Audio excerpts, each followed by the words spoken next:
Hi friends, నిన్న game changer release అయ్యి first day ఎంత కలెక్షన్ చేసింది అనేది ఆ నిర్మాణ సంస్థ ఈరోజు పోస్టర్ రిలీజ్ చేసింది. మొత్తం టోటల్ ఓవరాల్గా 186 crores కలెక్ట్ చేసిందంట ఒక ఫస్ట్ డేలో. అయితే సినిమా రిలీజ్ అయినప్పటి నుండి డివైడ్ టాక్ వచ్చింది. కొంతమందికి నచ్చిందని, కొంతమందికి నచ్చలేదంటని చెప్పి డివైడ్ టాక్ వచ్చింది.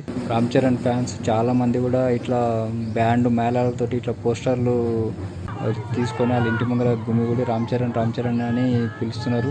ఆయన కూడా ఇట్లా బయటకు వచ్చి విండోలోకి నుంచి అందరికి కూడా అభివాదం చేస్తున్నాడు. చూస్తారు కదా వీళ్ళు. ఈ సినిమా మొత్తం పొలిటికల్ డ్రామా చుట్టూ తిరుగుతుంది. అది కూడా ఈ జనరేషన్లో చిన్న సినిమా కాకుండా ఒక 10 years బ్యాక్ అట్లా వచ్చుంటే ఫుల్ సక్సెస్ అయ్యేది అంటని చెప్పి చాలామంది అంటారు. ఓటర్ల మీద కూడా కొంచెం అవగాహన కల్పించండి ఈ సినిమాలో.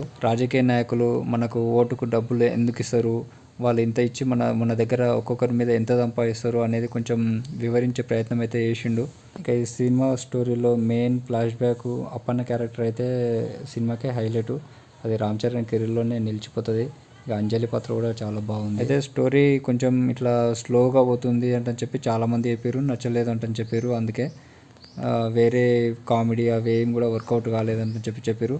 కొంతమంది చాలా బాగుంది, అసలు ఇటువంటి మెసేజ్ ఓరియంటెడ్ సినిమాలు రావాలంటని చెప్పి కొంతమంది చెప్తున్నారు. ఇక సినిమా రిలీజ్ అయిన మొదటి డే 186 crores కలెక్షన్ చేసిందంటే మంచిగానే వచ్చినట్టు.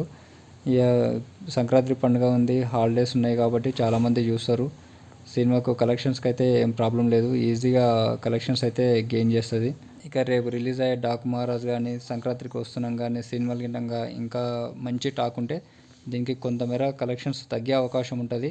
కాదు మరీ అంత పడిపోయేటంత అయితే ఏముండదు, మంచి యావరేజ్ అయితే వస్తాయి. ఇక నెక్స్ట్ దాంట్లో మీద కొంచెం డిపెండ్ అయితే ఖచ్చితంగా అయి ఉంటుంది. మీకు ఈ వీడియో నచ్చితే లైక్ చేయండి. మరిన్ని ఇటువంటి అప్డేట్స్ కోసం ఛానల్ని సబ్స్క్రైబ్ చేసుకోండి. Thank you friends.